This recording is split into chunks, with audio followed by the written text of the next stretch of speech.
You're listening to the Connections Through Creativity podcast.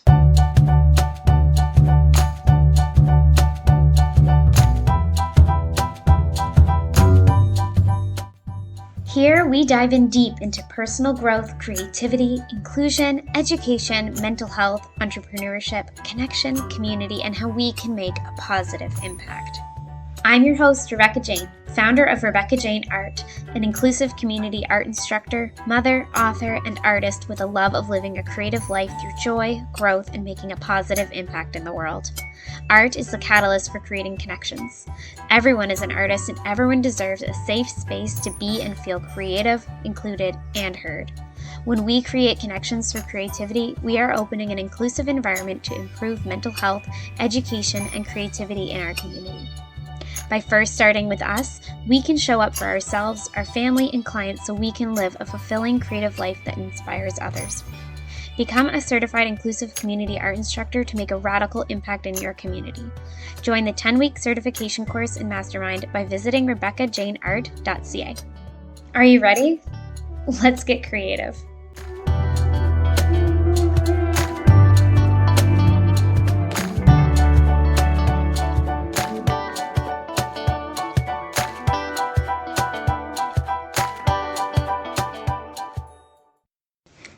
Inclusion is the expectancy of anything and everything.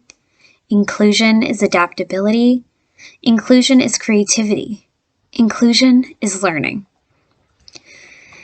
A few episodes, episode 4, I talked about the levels of inclusion. Today, I want to dive into true inclusion. So I have altered a little bit of what I said from that first episode about inclusion to be more clear and concise. But it's basically the same idea.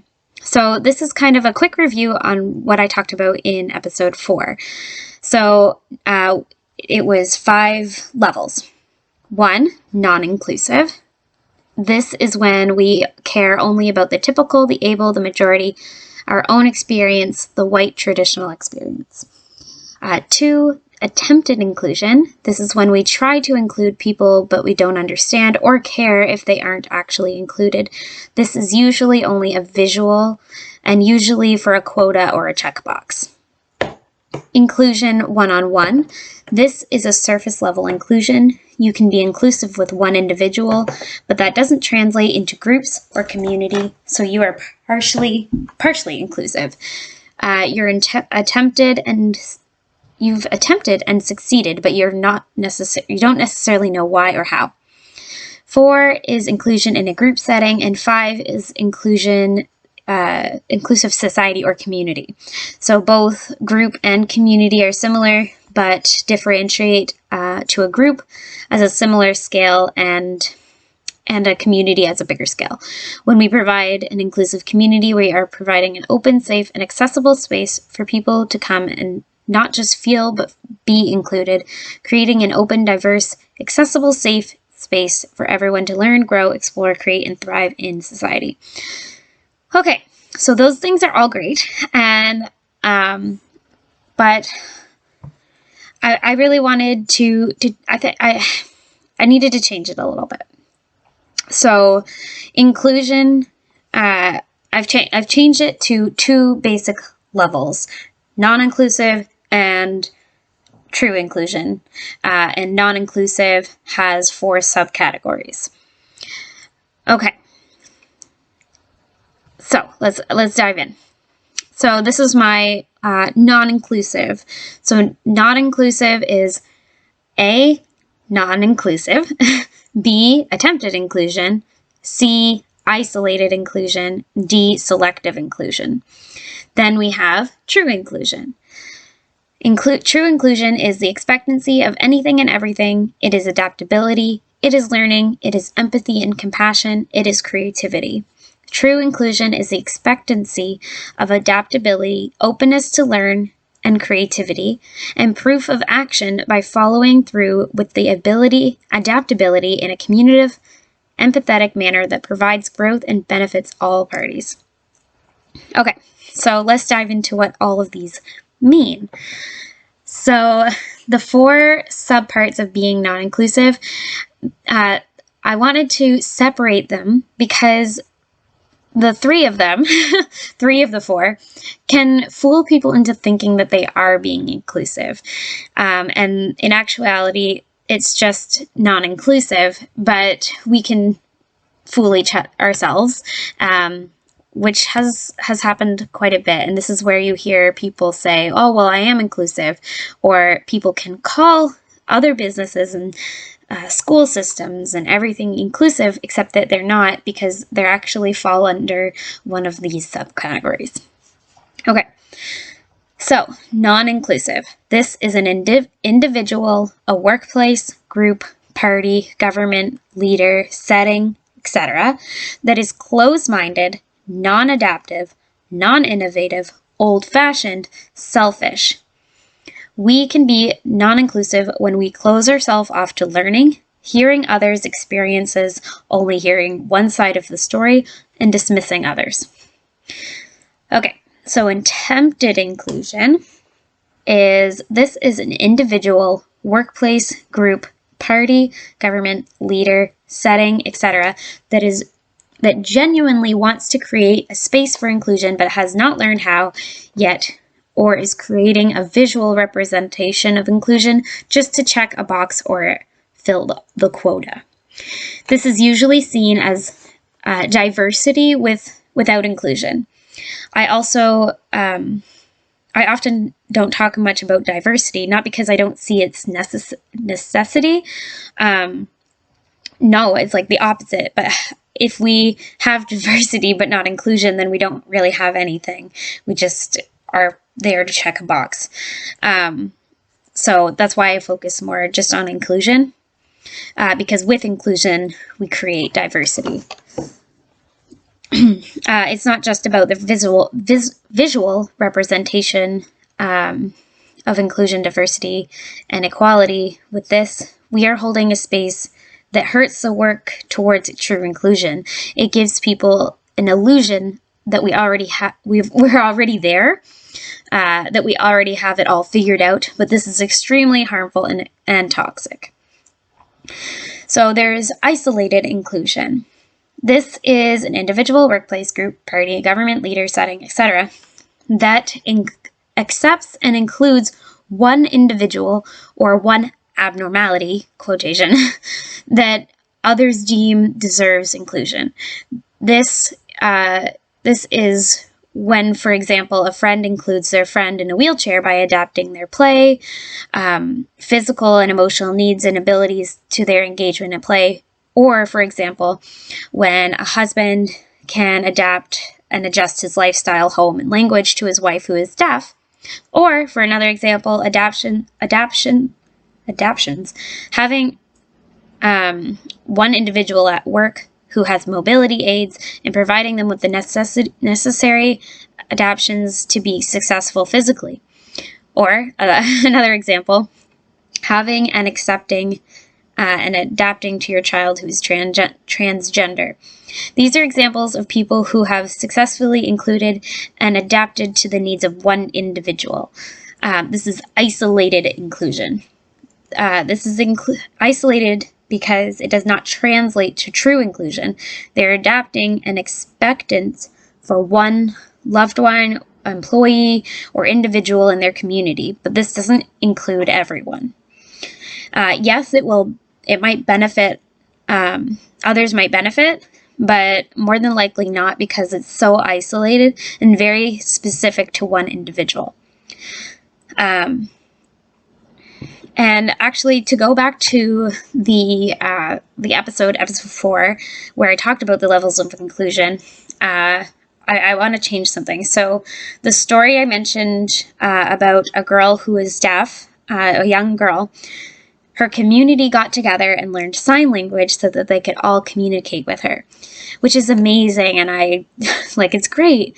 And I said that this was community level inclusion, and I was praising this, and I still do think it's absolutely incredible. However, I want to switch it to that it is isolated inclusion because they only adapted to one individual and one ability. And yes, that would probably benefit others who are deaf. Now the community can speak sign language. So that means that they can speak with other people who are deaf. However, it was very specific to her and her needs. Isolated inclusion is not bad, but it can have negative effects on others. The individual, for my example, who is now included for mobility aids at work can now be subjected to mockery, negative feedback from peers, employers, teachers, etc. because of their apparent extra attention, extra funds spent, inconveniencing others, and so on. The individual now feels like they are in the way, disliked, not respected, not included, even though that was kind of the point, and probably feels like they are a burden onto others. They might not feel like they can ask for more if they need anything else as well. So the other people around them who are in need of inclusion, because just everybody needs some sort of level of inclusion. So I'm talking about everybody. They'll feel left out, disrespected, not seen. This could be, for example, a Black gay woman with epilepsy seeing a straight white male in a wheelchair being accepted, getting mobility aids and the mental health help he needs in the workplace, but she is not even safe to express her needs physically or emotionally. Her needs might not even be known to others and then therefore are not met. By creating an isolated inclusion paradox, we are in turn showing that only some individuals' needs are experiences matter. Therefore, the other individuals are not worth attending to. So this has a lot of negative effects, even though it looks really good and it makes people feel good. The community that adapted to that little girl who was deaf, that was incredible, and they got praise for it, and they were on the news, and people are still talking about it, clearly, because here I am, this is years and years later, and it's great. However, it's and people will feel good doing it, but it's not inclusion, not true inclusion. Okay. Selective inclusion. This is an individual, workplace, group, party, government, leader, setting, etc. that chooses one abnormality to include. So kind of similar to individual inclusion. Isolated inclusion.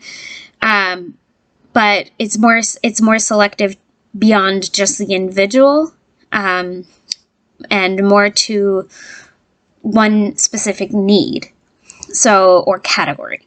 For example, this could be a teacher that includes all children with autism, or a parent of a child who is gay accepting the LGBTQ A2 plus community.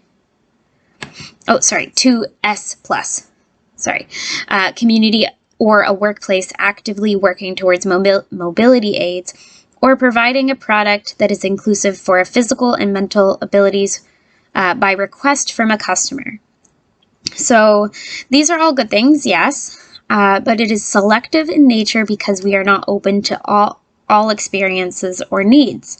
This means that an individual, workplace, group, party, government, leader, setting, etc. is not including one group, or is including one group, but not all, which can be selective within the selection.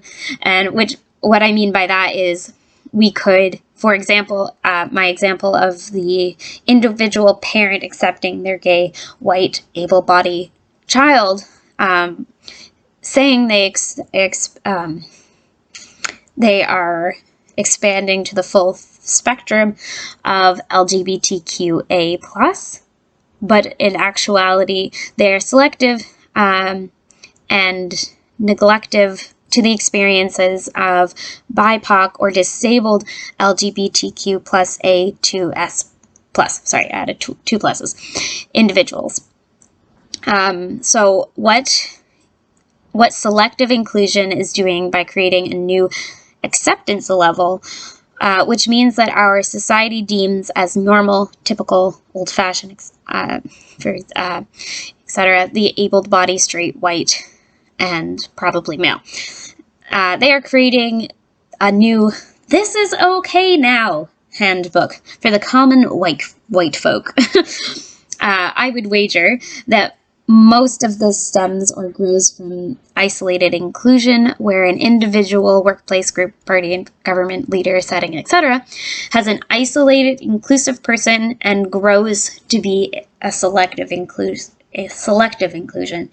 like the parent of their child who is gay. So they had an isolated, inclusive mindset with their child, and then they opened up to that spectrum.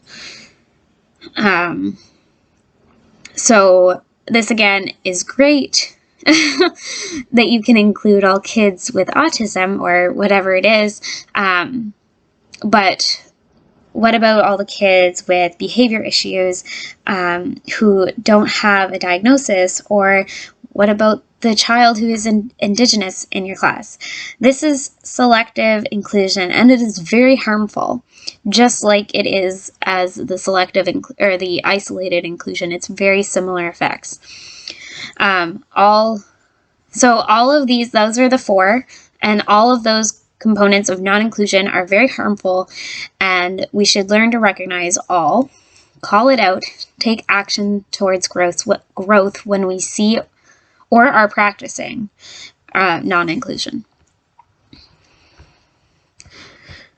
Okay, so what is true inclusion? Now that we know what is not inclusive, what is inclusive? What is true inclusion? The expectancy of everything and anything. It is adaptability, it is learning, it is empathy, and compassion, it's creativity.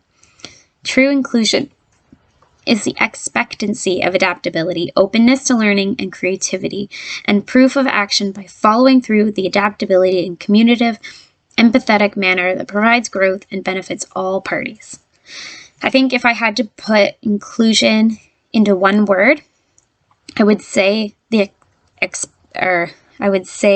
adaptability.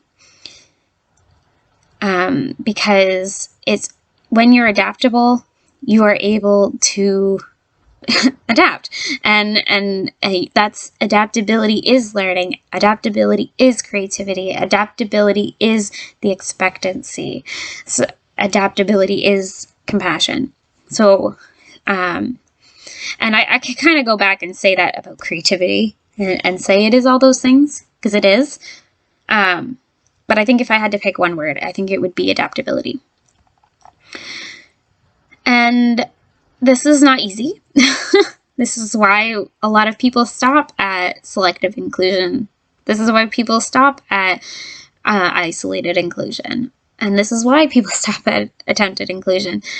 They think they're doing it. They feel good about themselves because they've included somebody.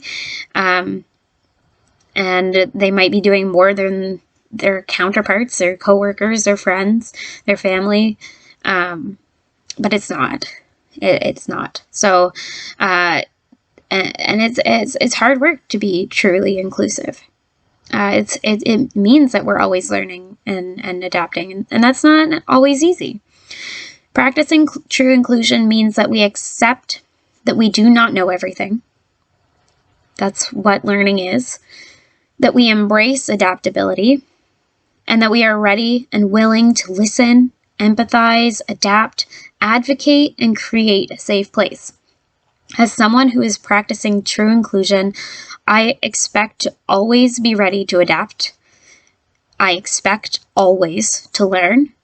I expect that I could be wrong, just like I'm here correcting what I said about true inclusion. How many episodes now? 12 episodes away.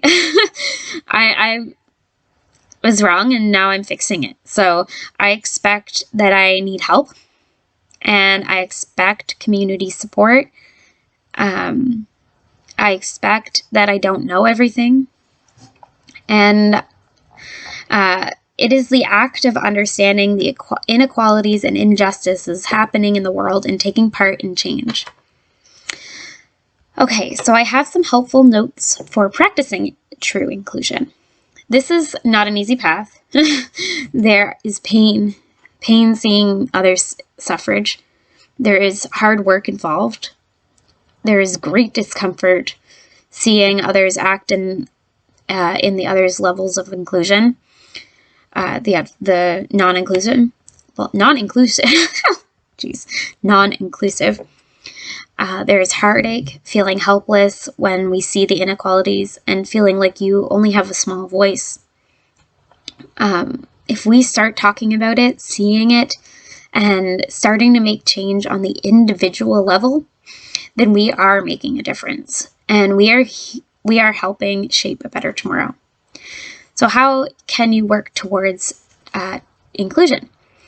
One is to talk within safe places about non-inclusivity. So this could be with friends, family, book clubs, or just in your community, online or offline. Specifically for white spaces to open up and talk about the uncomfortable conversations. I recently just hosted a book club, and I'll be doing 3 more this year with a great Canadian woman. Book club calls. We just read 21 Things You May Not Know About the Indian Act. So that was uncomfortable, but this was a white space that we were able to talk and about the book. We had guides from the book,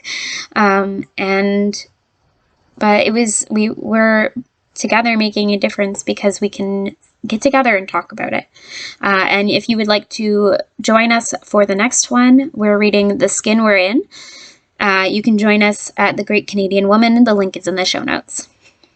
Okay, and then another is be open to the continuum of learning. I think I'm going to do an episode all about learning because I have an acronym, LEARN. And so I think I'll do a whole episode on learning because I really, really think this learning is so important, and we can all do it. Even if you were told in school that learning is not your forte, like I was, I am now an advocate for learning. And I did terribly in school, so I don't think it has anything to do with school. But anyway, be open to the continuum of learning. Develop adaptability skills and practice compassion. And lastly, utilize your creativity because everyone is creative. Everyone is an artist. Together, we can make tomorrow more inclusive.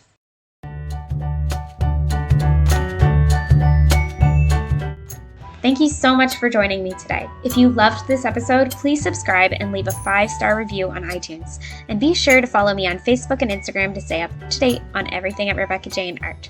I'd love to hear from you. Until next time, happy creating.